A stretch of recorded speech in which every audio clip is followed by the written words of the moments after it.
Hey, what's up, PoorCryptoSteve? Why am I on KuCoin when this thing was talking about trading view? Well, just so you know, hey, strap in.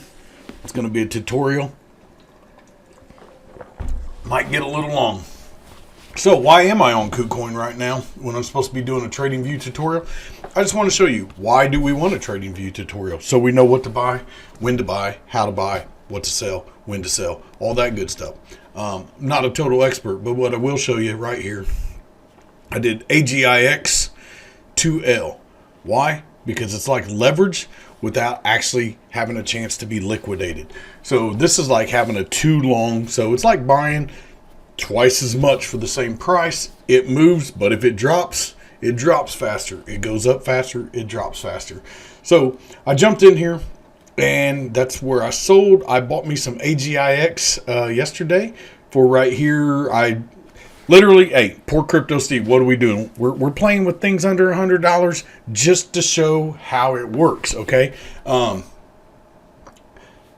If I lose $100 making a video to show you guys how it works, it doesn't kill me. So I'm not going to sit here and try to do a $10,000 trade just to show you guys how something works. And I might get it wrong. You do get it wrong from time to time. You only want to get, I don't want to say only, but hey, you really want, hey, if you can have half your trades win and you have good risk management, you're going to be winning, okay? Honestly, if I win 3 of 10, I'm still ahead because I use good risk management. So here we go on this, and I'll let you know right now, I'm more of a swing trader than a day trader. Not very good at day trading. It moves a little too fast for me, and I have a real job, so I don't have time to really sit there and watch the charts all day. So what I like to do is swing trade, look at something, get into something, let it go for a week, 2 weeks, a month, sometimes longer. I also like to hodl, like to go a year, 2 years, and then cash out, see where I'm at, right? Those are the safest ways. If you want to be a day trader, more power to you. It's a little difficult. I wouldn't say I'm winning on the day trading, but I am on the swing trading. So I'm watching the charts, and here's what I really want to show you. The charts on places like KuCoin, Phoenix, Coinbase, their charts are not that great. Maybe if you want to get used to them, cool, you can try. But there's a better way to do it. It's called Trading View. But basically, I took $69.50 and I bought all the AGIX I could, which was roughly 18.004 AGIX. And I was paying attention to the charts. I saw it was down. The bears were starting to lose momentum. They were starting to get some momentum up. The VWAP was coming up, and I went ahead and bought some. And I set a price for about 8%, somewhere around there. And this morning, it paid. And if I would have been a super expert with the charts, it's still going up. But hey, I'm not going to get greedy. I'm going to take my 7%. I got $74.60. So I made $5 off $69 in less than 24 hours. So, you know, imagine if you had whatever, $7,000. You can make $500. If you want to be risky and do that, more power to you. I don't advise it. While we're talking about that, none of this is financial advice. I'm just a guy on the internet that likes to do stuff, sharing it with you, showing you stuff to make you think, wow, should I look into more of that? I need more. I want to learn more, do my own research, and then make decisions. Don't make decisions based off what I do. All right, so I just want to show you that on KuCoin. Now, when you want to go in to TradingView, it's going to be just tradingview.com. And the reason I'm going in this way instead of going straight in mine, because I want you to see what you're going to get. It's going to pop up over here, and you're going to have to select the coin. I go with Bitcoin over here, and this is my list because I'm signed in. I have an account. And then you got these little charts right here, and you're like, what? This isn't what we want to do, right? Right here, super charts. Boom, you click on super charts. It opens another window. And then you're going to have all this craziness, but that is my chart. So the first thing you need to learn, your chart's going to look very plain when you first get it, and you're going to set it up the way you want to do it. So first lesson of the day, remove indicators. Everything goes away. Now, since this is Bitcoin and I have this right here, I really don't want to mess it up because that's stuff I'm doing, that's stuff I'm paying attention to. All of these, I don't want to get rid of them. So let's see one of the charts. We can do a random chart. I think we were just talking about AGIX, right? All right, here's AGIX. So the biggest, first of all, if you're wondering what I'm doing, I'm sorry. When I come over here and I scroll with my scroll wheel, scroll down makes it smaller, scroll up makes it bigger. If you're right here, anywhere from here to here, when you scroll, it brings it in and scrolls it out. So you can adjust it to however you like it to look. Normally I have it up here because we're going to put some other indicators down here, and those are the things. But what I really, so you're like, hey, what do you want to do? So you come up here, and since we're crypto, I'm just going to show you crypto stuff. These are all my favorites, and I'll show you how to do that. But let's just say you're really into ADA, right? So when you come over here, you're just going to type ADA, right? And then here's the important part, because I can tell you, if you're going to buy stuff on Coinbase, or if you're on KuCoin, or if you're on Kraken, or you're on Binance, you want to come over here and you want to see that it's under Binance, Coinbase, because these charts are slightly different. So you want to use the ones that you use. I tend to buy a lot on Coinbase, and I tend to do a little bit of trading on KuCoin. So all of mine are either Coinbase or KuCoin, and some of them I have both. So what we want to do here is we want to, I don't care, Coinbase, do we have a KuCoin? Okay, KuCoin, and USDT or USDC, or just USD. This is what it's going to be against the US dollar. But usually when I'm moving stuff around, it's USDT. So I like to see what the price is in USDT. Now, once again, this is my chart and I have stuff up here. We will remove, I don't want to remove the drawing. Okay. What we're going to do here is we will remove this fib. And actually, you know what? We'll remove the drawings. I can redraw these. If I can. There we go. All right, we'll remove the drawings on these because I redraw them every couple of months anyway. All right, so now you got a clean chart. What do you want to look at? Okay. So the first thing, let's get used to the tools. Let's understand what we want to do. So say this is the first time we've ever pulled up ADA on this chart, right? And we came up here and we selected ADA and we got it, but we're going to look at ADA a lot. So there's several ways you can do this. One, you can just come over here and right click anywhere on the screen and you can go add USDT to watch list, and it's already checked because of course I already use it. If you were like, I'm done with ADA, I'm never going to look at it again. You come here, you right click, add ADA to watch list, and you could uncheck it and it will remove it from your watch list over here. This is your watch list. Now, the other thing about your watch list is you can come over here and hit this plus button and type in whatever you want to do, and it will add it to your watch list over here. Now, once you have your watch list set up, and some coins you like better than others, and sometimes it changes. So I love to start my day with just seeing what Bitcoin's doing, because most cryptos got to follow Bitcoin. So Bitcoin is up here at the top. But say I'm really watching Algo, and honestly I am. It's one of my faves. So my Algo used to be way down this list, okay? But I moved it up here because the things I look at the most, I like to have them up here, okay? I want this XLM right up here. Boom, it's moved it, right? Okay, so now you can scroll wheel this bad boy and you can go all the way down. Down here, I got some 3Ls, Doge 3L and Doge 3S, which is just like it sounds. It's like leveraging. These are available on KuCoin. If you think Doge is going to go down, you can buy a 3S token and it goes down 3 times as much. So it's like doing a leverage, but you don't have to worry about getting liquidated. Okay. If it goes up, then you're just way down and your coins are nearly worthless, but you can hold on to them until it goes back down, and vice versa with the leverage coins. So that can be a whole nother video. All right. So what do you want to do? You're out here on the chart, and up here you have your time frames, and you see I have a lot of time frames. And when you first open this, you probably won't have very many time frames, okay? And I'll show you what we do here. So, we can look at the monthly and say, what's Bitcoin done on the monthly chart. Now, mind you, I believe this is a KuCoin chart. I mean, Coinbase chart, and yeah, it goes back to October 17. I think Bitfinex or one of those, it goes all the way back to the beginning because it's been there. So on the monthly, we can look at Bitcoin and go, well, okay, yeah, that's what it's doing, and this is where we're at right now, and this is what I'm watching, right? So all these drawings are here, and you know what? For the video, we are just, you know what? I'm just going to remove all the drawings for you guys, and then I'll show you, I'll redraw them, and you'll see why they are where they are, right? All right, so this is a monthly. You can look at Bitcoin right now and you can go, okay, yeah, I remember when we were hitting 69,000 and I thought we were going to the moon, and then it started coming down, right? So it's really good to zoom out to see where you're at, because right now people are like, oh my God, Bitcoin's going crazy. When it was right here at 30,000, now it's at 27. People's like, what in the world is going on?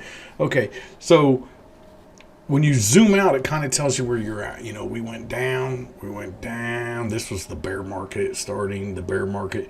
And this seems to be the depth of the bear market, but the jury is out. I personally think we're going to come down a little more, maybe touch 25. I in the charts, I don't see that 12,000. I think we all missed the 17. We'll be lucky to see that 22 again. If we do, you know, hey, man, grab what you can while it's down there. So here we have the monthly, and then we can go to the weekly and see when the weekly, you know, the candles are like, oh, they're too short. I like them better like this. I can tell more what's going on. So you can kind of just adjust this to, depending on how far back you want to see. I mean, 21 is about as far as I'm really concerned about right now. You can zoom out and go, yep, it went down. We got a little fake out. We thought everything was getting better, and it came down. So now we're less than a year from the Bitcoin halving, maybe like 358-ish days, 350 days, somewhere around there. There's no exact date. It's about when the blocks happen. So Bitcoin is about to halve, and then we'll probably see another bull run. So what we have here is your toolbar over here to the left. You have all these various tools, and say you want to do a trend line to see what Bitcoin's doing. You can come over here and click on this trend line, and you go, okay, you know, from the top, and it's going to touch some candles there. It's going to touch some candles here, and then you're like, okay, so what is happening here? And this is where we start to learn stuff, right? Because whatever was resistance eventually becomes support, and you have the resistance and support flips. So right here, this was the resistance, right? And even boom, it showed resistance again, right?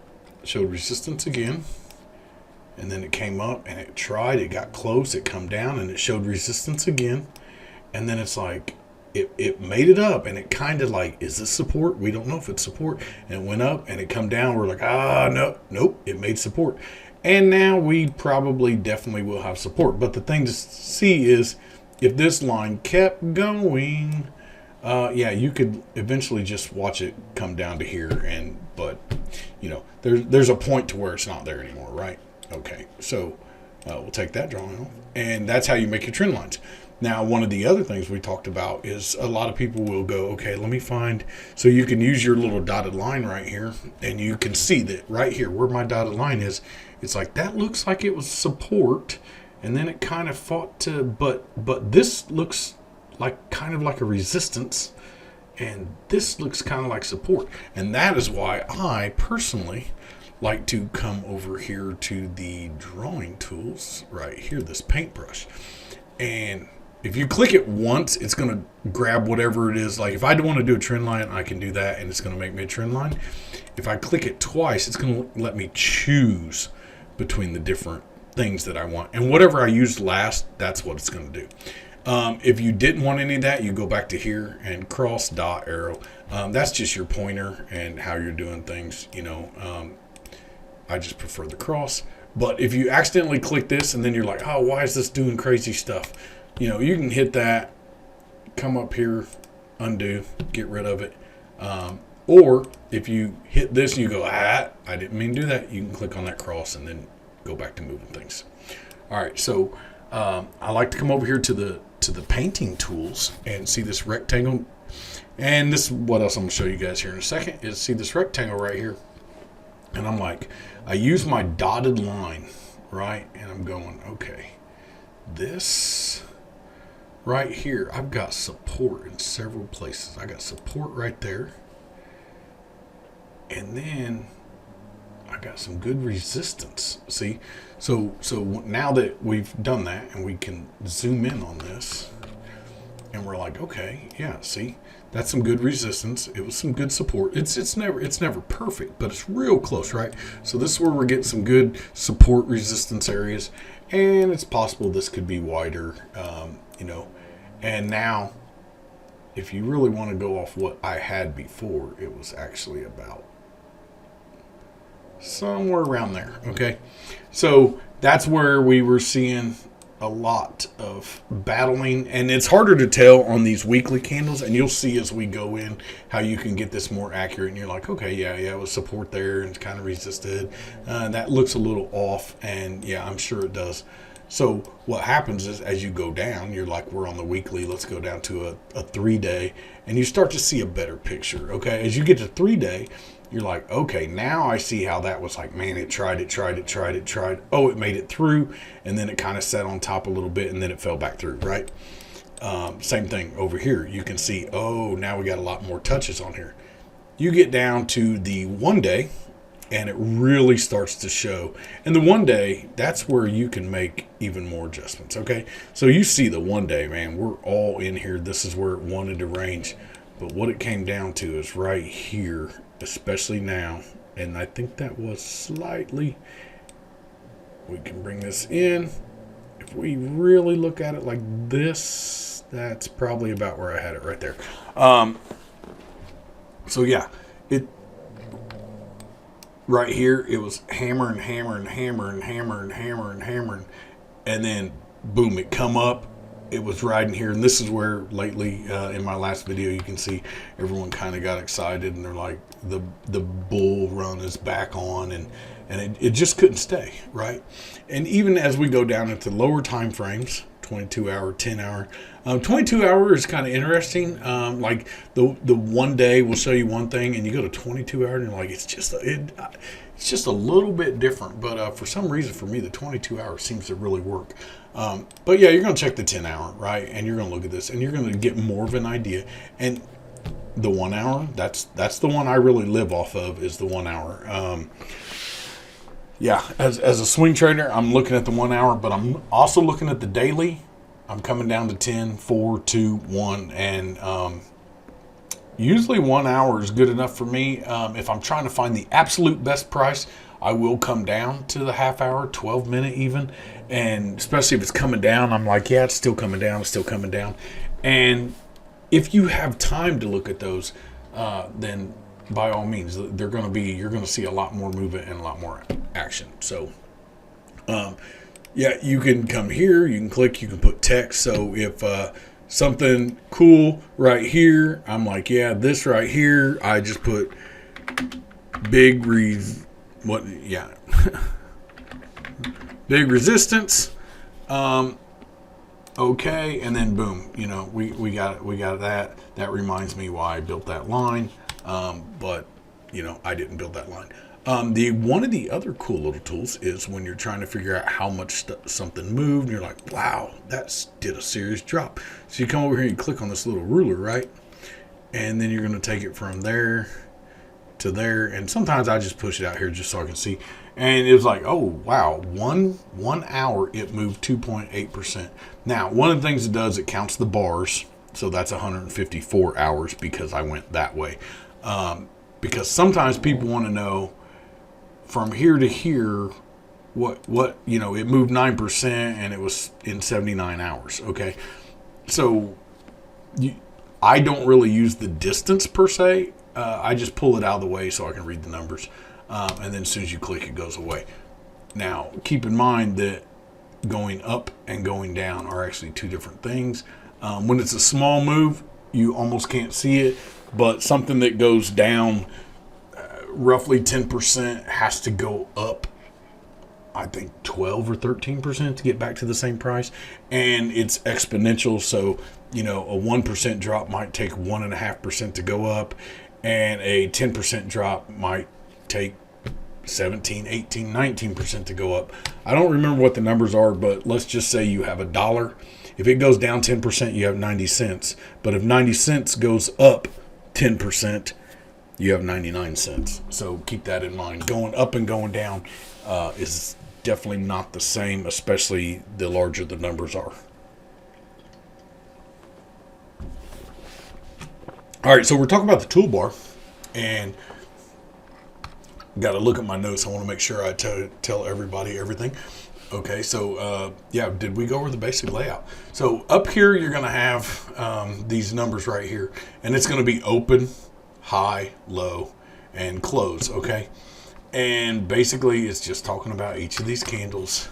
If I come over here and I hold my pointer on this candle right here, it's going to say it opened at 30,079. And since it's a bearish candle, that means it opened up here, 3079.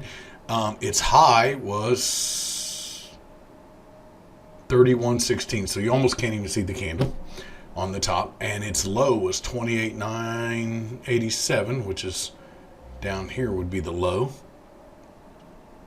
And it closed at 2260 or whatever, 2169. Okay, so you can look at those numbers. If I'm trying to figure that out, I honestly come over to the candle and I go right on the top of it, and I look over to my right, that number right here that's moving, the gray one, and I go, yep, that's it. And I look here and I go, yep, that's it. And then I go, man, that was a big move. Let me click on this ruler. But you know what? I don't like clicking on that ruler. So that's what we're going to talk about next. We have hotkeys, right? And I love hotkeys. And if you don't know which hotkeys which, this one is just you can hover over and it will tell you. And the same thing when you click on these and you double click it, it come out here. Trend lines, Alt T. I use that all the time. Alt H, kind of use it. Horizontal ray, I always forget about Alt J, but I do prefer it. Vertical line, don't use as much. Cross, I've never used. Parallel channel, it doesn't have an alt, but a parallel channel is kind of cool, and we can go over that. But one of the things I love, okay, we just drew on here, but when I come over here and I'm in a hurry and I just hold down shift and I click and then let off shift, and I can drag this to wherever I want, and you can see the ruler. And it's great because coming over here to click doesn't sound like a lot, but sometimes you think you clicked it and you didn't, and you go like this and you move the chart and you're like, what am I doing with my life? I don't know. So yeah, it's great. Now, if I want to do a horizontal line, and that's what we were talking about, kind of this right here, a lot of people, when they're doing this, they'll be like, oh, I'm seeing some good support resistance right here. They will hit Alt H and they get this horizontal line, right? And I went into settings, and you can, if you don't know, you can right click on almost anything and it'll take you into settings. And I made my horizontal line yellow, and see, I checked price label, and that's why there's a yellow box over here telling me that this line, even with stuff in its way, it's always going to tell me where this line is that price. Okay. So yeah, if you have your little cross and you just move it till you get the little finger thing, settings, yep, clicked on something else, didn't we? Settings, and then you can take the label off. You can change the color. You can actually change the thickness of the line, make it super thick, which is ridiculous. And you can change it whatever color you like. I changed it to yellow because there was something I was doing that I really wanted to be able to see it later. All right, so we'll do that, and we will go ahead. And the other thing that honestly is kind of better than horizontal lines, because horizontal lines go all the way back. They go all the way back to the entire chart from the day it started and keeps going from well before the chart ever existed, right? So we don't really care about that crazy horizontal line right now. And what I like to do is raise, which is Alt J. So hold down Alt and J, and boom, the line pops up, the line goes that way, and you're like, hey, that's a blue line, what's up with that? Well, with my candles, the blue lines don't work very good, so we're going to go into settings. We do want the price label, but we're going to change raise to orange because they're so much better to see, I guess. I don't know, it doesn't really matter. Let's get rid of this drawing. All right, we removed all drawings, so now we can come back here, hit Alt J. And while I'm saying things like Alt J, let me go ahead and say to that's for PCs. If you're a Mac user, I apologize. I will go ahead and say it right now. It's Command. Is it Command J or Control J? You have a different key, but every time I say Alt, it's the Mac key. I believe it's going to be called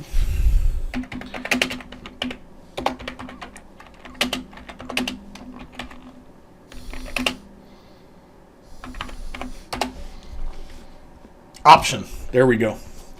Okay, sorry, Mac people. It's Option J. All right. So PC, it's Alt, and Mac people, it's Option. All right. So there's some things we use a lot, and so we really want to have them around, and we want to keep them available, so you don't have to constantly go over here. And some of those things are right here. Okay. And down here in your lower left-hand corner, you have this little favorites. It'll say, show my favorites. See, here's your favorites, right? And you can move your favorites around, put it wherever you want. You can shut it off, turn it on. So on my favorites, I just have the fib retracement. If I want to say, okay, we were down here and we made it up to here, where are we likely to bounce down to? Well, we're likely to retrace to the 382. Definitely in the golden pocket between the 618 and the 6.5, okay? And who knows, maybe down there. So that's your fib, and the fib is also Alt F. So if you want to do the fib, you can hit Alt, get where you want to be, hit Alt F. That starts the one, and you have, yeah, really? Alt F.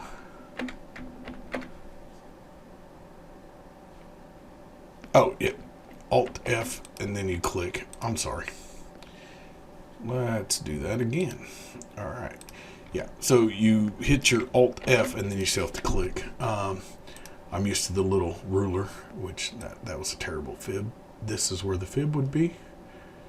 So if you don't know fib, I'm not going to give a full-on class of the fib, but I will go ahead and tell you right now that when you want to pull a fib, what you're going to do is your fib is going to come from wherever your thing started. So for this right here, that would be a good place. This would be a good place, depending on when you pulled this fib and where it topped out. So you're wanting to see where it's going to retrace to. So you could say it started here and topped out here, and that's going to tell you that it's very likely to retrace to the 0.382. That's like a super safe bet, but it really wants to get to the golden pocket, which is between 0.681 and 0.65. And sometimes if it's really, really traveling, you can see the whole 0.786.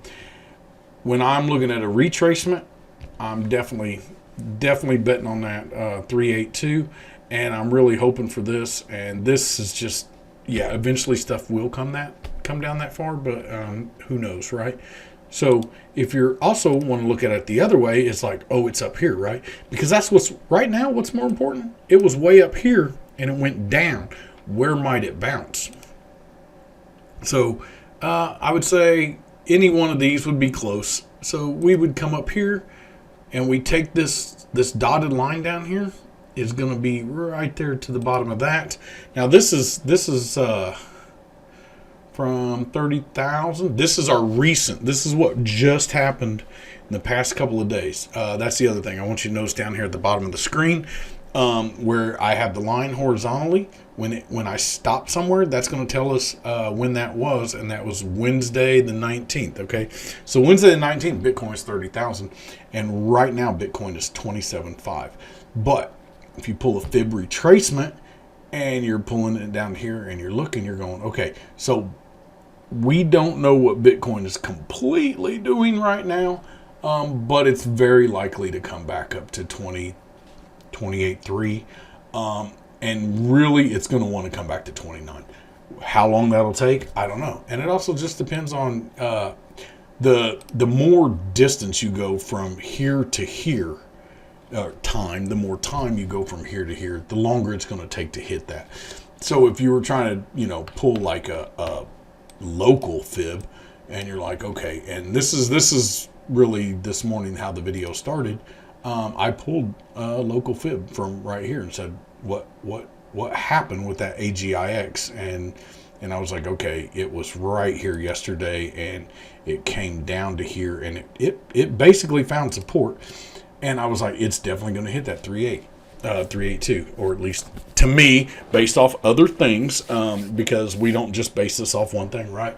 So I went with one AGIX sell at this 3.82 and another AGIX sell at this golden pocket right here. Now you're like, where did you get these numbers? Okay, so if we go into settings, everything in settings, right? Most of these numbers already exist, and you can just turn them on. Can we move this over? See how they just start popping up when you turn them on? These are all the Fibonacci numbers. Now, what I will say is,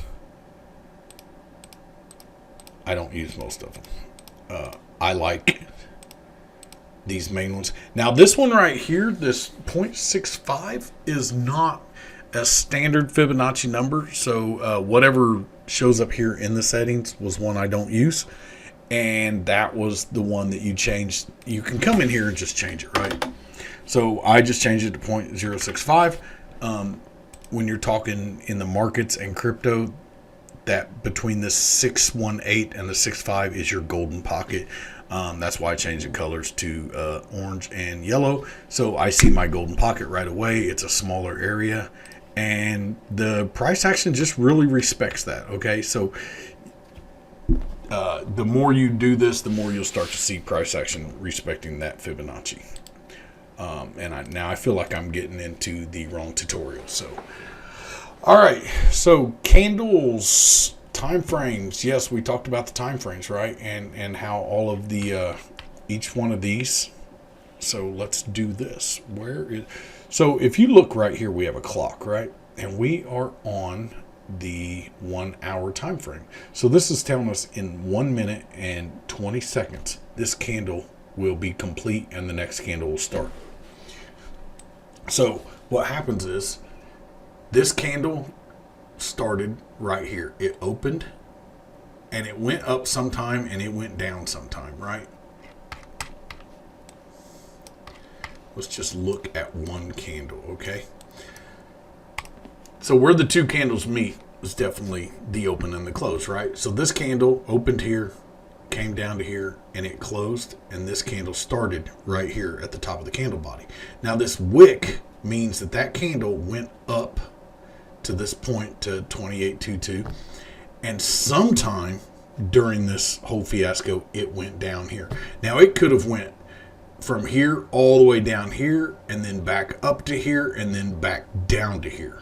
But what's important is it opened here at the top of the hour. It came up to here. It went all the way down to here.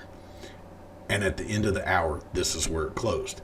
Where it closed opens the next candle, which either went straight down or straight up. We don't know. But it came down to the bottom of that wick. It went all the way as high as this, but it closed here and the next candle started. Okay, so that's what your candles are for. Now up here you can change your candles, and you can change it to bars, which look very weird to me, and the line would be the open, and it went up and it went down, and then the next line would be the close, right? So these bars are just crazy weird to me, and I don't think I could ever change with them. You can do hollow candles.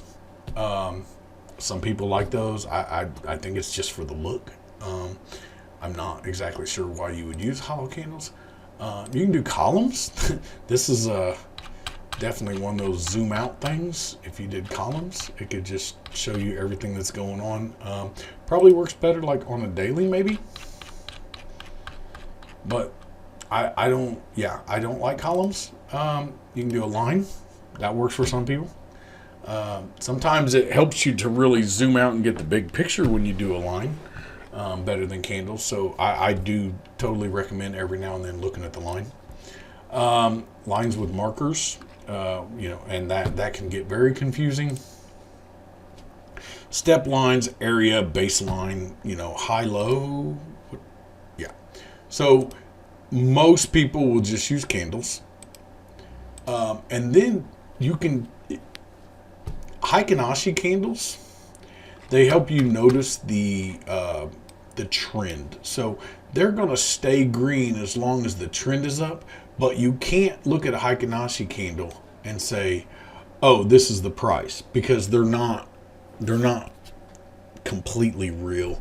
And I've used them for certain strategies, and it really messed me up. So if you're doing a Hikinashi and you want to buy, and it does tell you the trend. Hey, the trend's green, even though if you look at regular candles, it was going up and down during that time period. And one of the good ways to look at it is Alt H. Okay, we'll throw a couple, not Alt H. Alt V. Throw some vertical lines in here. And we'll go all the way to the end. Alt V. All right, so those two vertical lines will let us see where everything's at and kind of give us a reference. And if we go into Hikinashi candles, you'll see that how this is all green and it started to go red, which meant the trend was about to change. But even if we Alt V here on that red candle, if we go back to regular candles, it was a green candle. And even though these were showing green, they were actually red, but it was saying the trend was still doing that. So, and if you look right here where we have a low point and a low point there, we can go back into the Hikinashi and they won't exactly be in the right spot. So, it's kind of misrepresenting it to me, but it does if you're doing very specific strategies that's the trend and you only do it when the Hikinashi candle's green or only when the Hikinashi candle's red, then that could work for you. Okay, so me personally, I like regular candles, and you're probably going, hey, why are your candles not red and green? And once again, like I said, you can come in here, you can hit settings, and it's going to take you. And what I did was, psychologically, when I see red, and I say most people, when they see green, they get happy, excited, because green means go, and green means we're winning, and red means, oh no, danger. And so it takes my ability to be robotic out of the trade. I subconsciously start seeing those red candles and get fear or whatever. So you can just like literally, there you go. You got red and green, right? I don't like it. Doesn't work for me. So I go with the blue and purple. So my blue is my green and my purple is my red, but it doesn't really register to me as much. I more see the movement than the actual color of the candle. And it just helps me trade better. And everyone has to make their own decision on that. While we were in that, I believe this will do settings for the entire thing. Yes, status line scales, appearance. So we can change like the text over here, this text up here, you can change the size of it. If you want some big numbers or something like that crazy, because that's what you want. I like 16's about right. 14 might be okay. Yeah, that's fine. And you can change the color. I don't remember what color it is. I changed it to green because it just looked better to me. All right. So there we go. Let's talk about our little favorites bar that we started to talk about. And I was talking about, and I got sidetracked, didn't I? Okay, so your favorites bar is up here, right? Now, the things, if you come over here and you click on this, you'll see that I have curve. All these, if you go slow, you'll see a star, right? So if I hit the star, see how it showed up on my favorites bar right there? And if I don't want it anymore, I take it off my favorites bar, right? So I could take off the rectangle, but I use it a lot, so I don't like to look for it. Curve, I don't use as much anymore, but I still use it from time to time. So the cool thing is it was here. I took it off, put it back on, and I moved it to the back so it's not in my way. And then when I come over to these lines a lot, The fib, I definitely use the fib a lot. So it's definitely there. The fixed range volume profile, I always hate trying to find it. So it's actually, see, what, stop. All right. Fixed range volume profile is a good one. And you can also have the visible range volume profile, which is another one. So fixed range, let's go to something else like AGIX. Okay, it seems like fun. What are we on? A daily candle? Let's get ourselves an hourly candle. And let's bring it in. See all this, there's a lot of movement going on.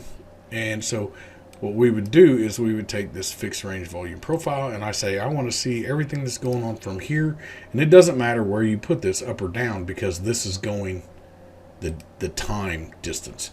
So when you do this, what it's telling you, fixed range volume profiles, this is where most of the volume and the trading is. And what it's telling you is this red line is the point of control. That's where the price wants to be, okay? This blue line is the bottom of the range, and the top line is the top of the range. They actually have names. Value area high, value area low. Okay, so you have your value area high, and you can take these off if you don't want to see them.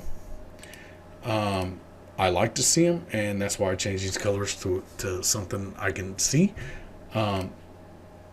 Also, while we're in there, when you first get this bad boy, if you go to inputs right here, it's going to be like, I think it's 25, and then it's going to be chunky, and I'm not a big fan of this. So one of the first things I do when I do this is I come in here, I go to settings, and I add a 0 on here, which is going to give it more lines.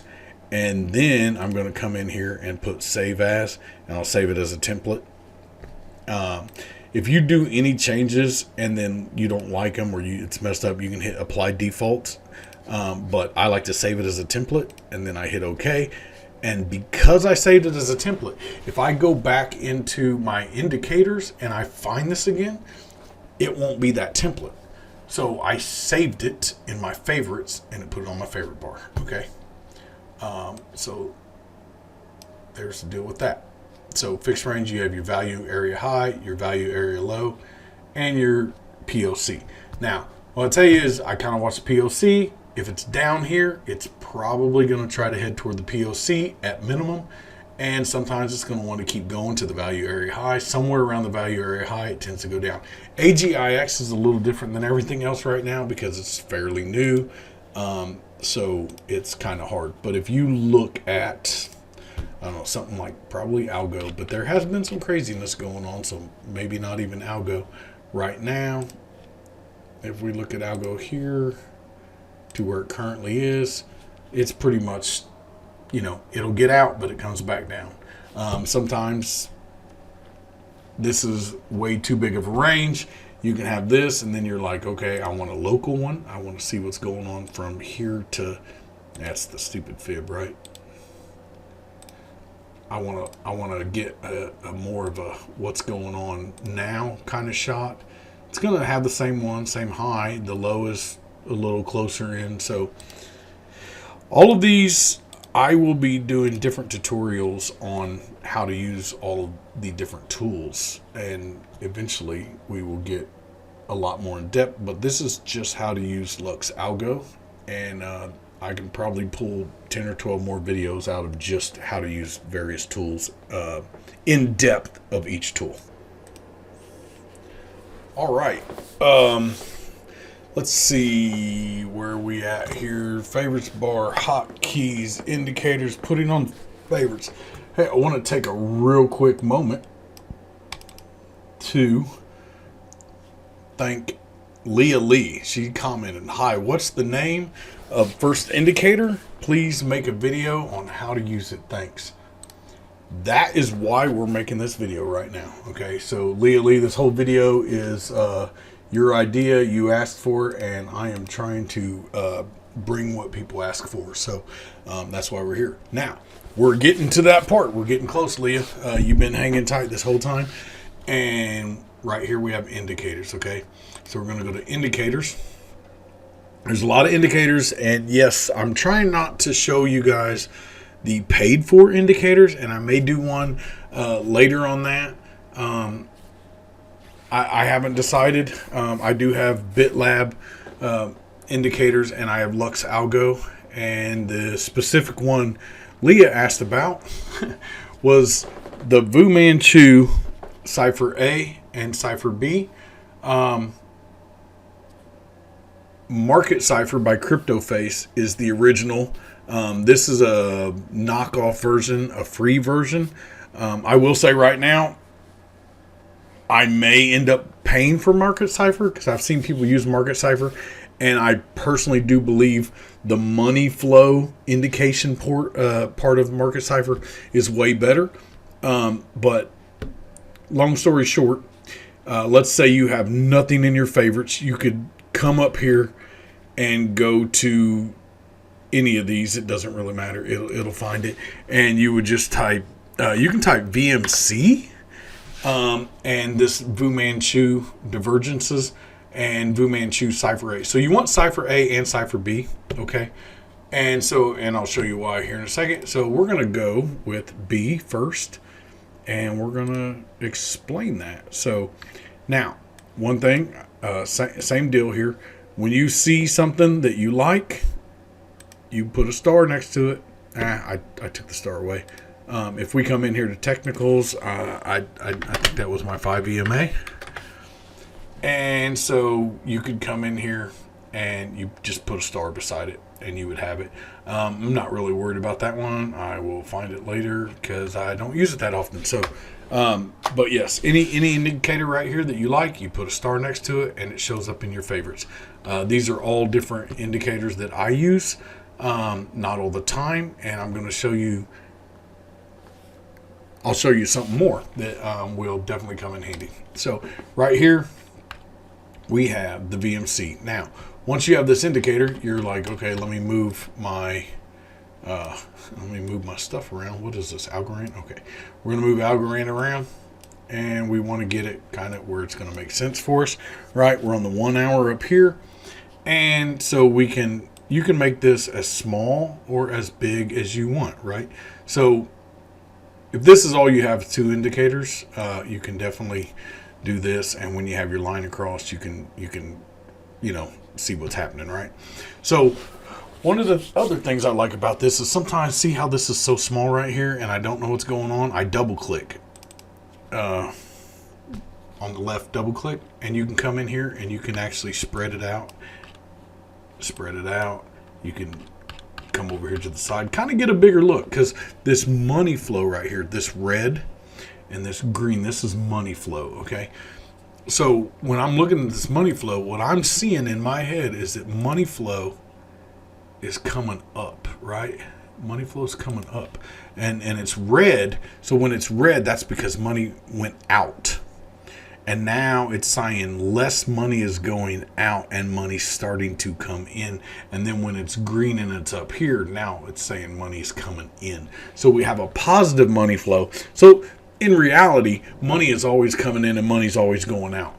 But if you go every time my mouse moves, that's an hour, right? Because we're on the hour time frame. So what it's saying is this hour right here, more money flowed out than came in. We know it's going both, right? And so it gets real weird right here where it kind of does the same, it's still under, but it's green. So I don't know if that's a positive thing or not. So for me, if it's under this middle line right here, then we have more money leaving than coming in. If it's above and green, we have more money coming in than going out, right? So you just double click over here and it goes back down. Probably could just remove that drawing. I like to keep them like this. Now, we talk a little bit about what's the big deal about these, right? So with the market cipher being honestly more accurate than some of the others, if we come right here and we look, see how we have this is your momentum, okay? Yeah, let's just talk about this indicator in general, okay? All right, so these are your momentum waves, okay? This is the momentum of the trend. And it's like, oh, it's going down. And it's like, it's coming up. And then you have all these dots, and they all mean a few different things. But what I can really tell you is normally when you see a dot down here and a dot down here, and if this bar was still green, then that's your money flow. If the bar starts to get green, you're kind of coming up. If it is green, you're definitely, so that's another good thing about the money flow. See how it's green here? It's going to be green here. This is where it's going back and forth, and then it's red. But when you have two green dots and you have green dot here and a green dot here, it tends to go up. That means the momentum is pushed down about as far as it can go. It pretty much can only go up. Doesn't necessarily mean the price is going to go up. Okay, there's other indicators when you do these things, and you're looking, but your VWAP at the same time was crossing the middle line, which is definitely a good sign, right? So up here, you're like, okay, VWAP cross. So without even looking, we're going to put a horizontal line there. Did it put it there? Will it put it there? Vertical line. There we go. So without even looking, we're just going to find out together, aren't we? So we're going to double click on this. And basically, see, that's the thing. We have this, and it says, hey, all this by itself indicates that price might be going up. Now, did it go up? I mean, yeah, it did. It did. So it's not that it was lying. Now, the other thing is when you look at this divergence right here, okay? So we're going to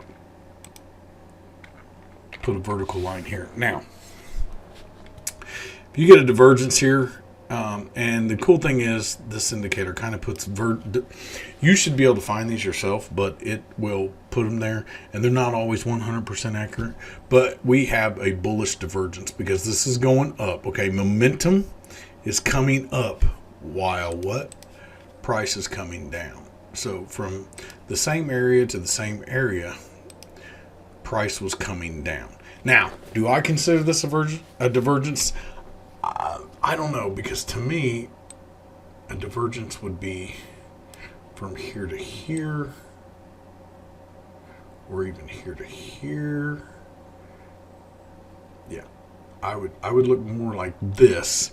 And if I'm looking at that, then yeah, maybe from here to here, yeah, definitely divergence. It seems to only put them on the tips, but if I was looking at divergence, from tip to tip, but from this spot to this spot, but it's usually the tops. So that's the one thing I'm not a huge fan on this indicator with, is because it does sometimes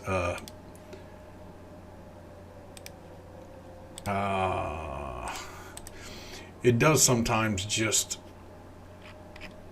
I don't know, it shows some divergences that you're going to want to look again. Okay, so it's going to show you there's a divergence, and that is why, speaking of these indicators, let's say there's a lot of stuff you like, okay, and you get it on this chart, and let's say you want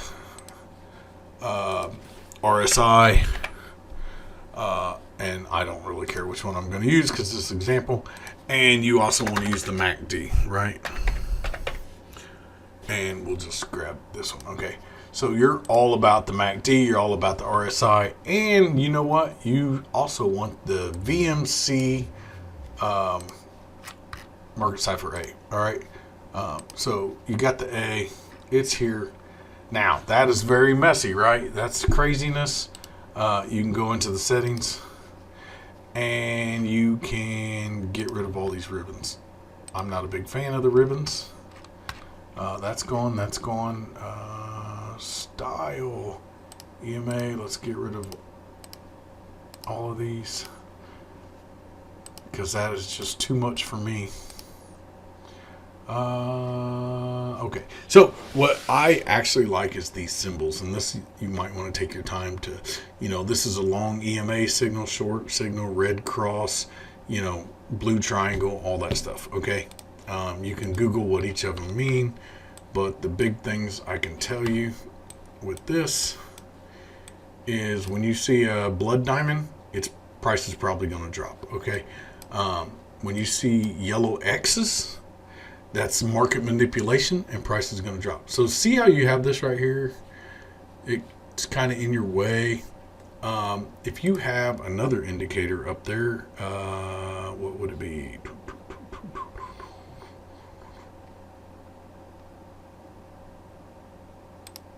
We'll do visible range volume profile. And then you can actually do that, and it gets them both out of the way, right? Now, did we want this visible range volume profile? No, because this changes every time you do this, because it tells you the volume profile of everything in that visible range. But say you might use it from time to time, so you want to leave it up here. You can just hit this little eyeball, and it's going to shut it. Now, the reason I put two things up here is because when you have one, you can't collapse this. But if you have two, you can go like that, and it's collapsed, and it's not in your way. These little blue triangles are usually a reversal. And I can tell you, when you combine, you don't want to look at one thing and go, here we go. VMC is showing a little green dot. We're going up. Now, I will say, it is showing a green dot, and it did go up. It's not always what happens, but the thing is, for this one, yes, you have a double green dot. You're really down at the bottom of this momentum wave, and at the same time, your VWAP was coming up. So the cool thing about the VMC, which, like I said, the actual market cipher paid is going to be better. That's just all there is to it. But hey, we're balling on a budget, right? So this is like several indicators. So one indicator, you've got momentum, which is almost like your RSI, but not.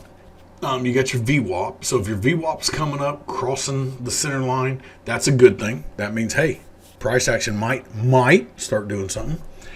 Momentum has bottomed out, which means it can only, I don't want to say only going up, but it's higher likelihood to go up. That's two confirmations you have. The double green dot is another somewhat confirmation, so I'd call that 2.5 confirmations. Money flow coming up could be a fourth confirmation. So this tool by itself is very good. But I always still want to see something else, because I sit here and I look at this, the RSI, and I'm going, okay, the RSI bottomed out shortly before this. And when you look at the RSI, and anytime you have your 30 and your 70 line and your 50 line, so anything in the middle, anything between your 30 line and your 70 line is not, in my opinion, not financial advice, right? Just do it on the internet. But when I see the RSI up here, that's when I'm thinking, okay, the price is about to turn down, possibly going to turn down, because it's a momentum. This is, your momentum is, can it get much higher? It can, but will it? Probably not. But anytime it's in here, I can tell you what, I'm not trading. If I see it between here, I'm definitely not trading. If I see it out here, I go, ooh, I need to look. That's the key. I need to look. Okay. So right here, see how it's out? I need to look. What's happening? I need to look, right? Now let's look, all right? We're looking, and what are we seeing? What are we seeing? We're not down at the bottom. We're not seeing a green dot. Money flow is still coming out. The VWAP was still going down. We had more downside. People were shocked by this. They're like, oh my God, I'm gonna jump in here and grab me a sweet long and get this bounce. Well, if they were looking at that, they would have seen it was not time. It was not time, okay? We weren't there yet. It was coming down, and they may have got excited right here. But then you have these X's, market manipulation. You come down here to the MACD, and you're like, MACD would have definitely told you it is not time, okay? And then you're looking at the MACD coming up, and you're like, oh, well, it crossed. But it was red when it crossed. So MACD's telling you, hey, man, we tried to come back up. We come down here. It crossed. It was red. It's not time. It's still not time. It's starting to come up. So you need several indicators. You can also get confused by having too many indicators. One of my favorites, and I'm sorry, I was supposed to show you this. As you do this, if you like this setup, this is the setup you want, you come up here to you come up here to these 4 boxes, right? And you can hit save indicator. And I'm going to put YouTube test, okay? And so what's going to happen is I can hit remember symbol, remember intervals, because maybe I only use this indicator on the 3-minute scalp for Bitcoin only. And when I hit save, it's gonna be up here now, right? And what do we call it? YouTube something something. YouTube test. Now, if I want to be able to get to this all the time, I'm going to hit this star right here, and it added itself right here. So let's say I go over here to my what I call main go-to. Yep, this is my main go-to. This is what I trade with the most when I'm doing swing trades. This is also a paid account. You're not going to be able to have this many indicators, okay? The cheapest account, the free account, you can do this for free, but you can only get like 3 indicators, I think. I have 5 indicators up here and 2 down here. So I do have the cheapest of the paid accounts. I don't see any need for to go any higher than that, and I just pay by the year. So I don't even know what it costs. I bought it last summer. So the cool thing is, once you got this set up, you're like, okay, we're doing all this, and I know this is crazy confusing, and ignore how this says sell and buy. That's like, hey, look. So there's nothing that's going to give you signals to always sell and always buy. And if there did, then no one would make money, right? So one of my favorite scalping is engulfing. I use this, and it just has arrows that tell me where there's engulfing candles. And that way I don't have to sit there and look for them. And then I see the engulfing candle. I see with the supply point of interest and the demand point of interest. And that kind of tells me whether I want to get in or out. I make rules for myself. And on that one, I usually don't even use the VMC. But I like to confirm that it's a good choice. Because sometimes it'll be like, hey, you got an engulfing candle. You're here. It touched it. Most things say I should get in here on a short, but I look down here and go, ooh, no money flow's coming up. I don't want to get in on a short. So you need at least 3 things pointing you in the direction in order to really make a good trade. Now, all right, we've went over a lot. Now, the one last thing I do want to show everybody, I want to come back to Bitcoin on this, and I want to remove all indicators, and we want to go to, I don't care, hourly, it doesn't really matter. Now, one of the things when you're ready to actually invest in yourself and you're ready to learn and you want to get better at trading, one of the things you want to do, find any chart. And it may help to not use any coin that you know anything about, right?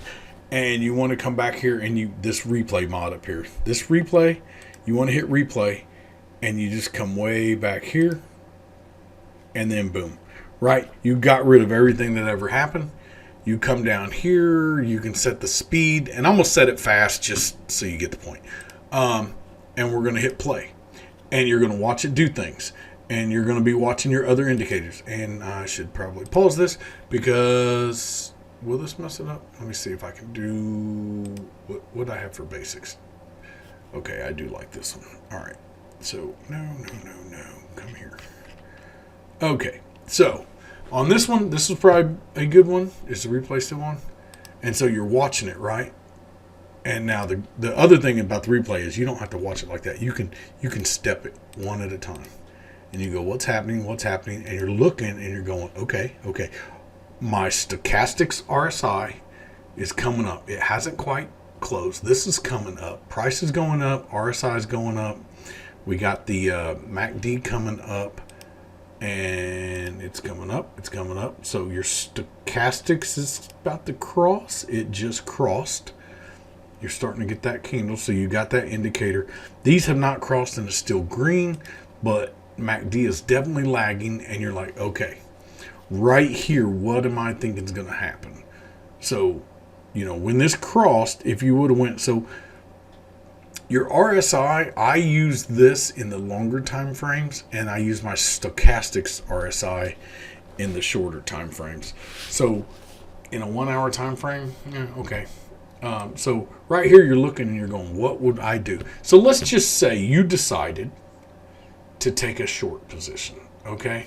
You decided to take a short position, probably because you're doing this way sooner than you should, and you're going to put this above the last swing high, and then you want a 3 to 1 ratio because where did risk reward? There we go. Oof, oof, oof, oof. That's going to be ugly. And we'll just see how this plays out. Okay, let's say, I don't know why you took this short. Okay, so let's just say you took the short. All right, and at this point, we can just hit play and see what happens. Okay, it's in there, it's bouncing around. You'd have got stopped out. So there, you would have got stopped out.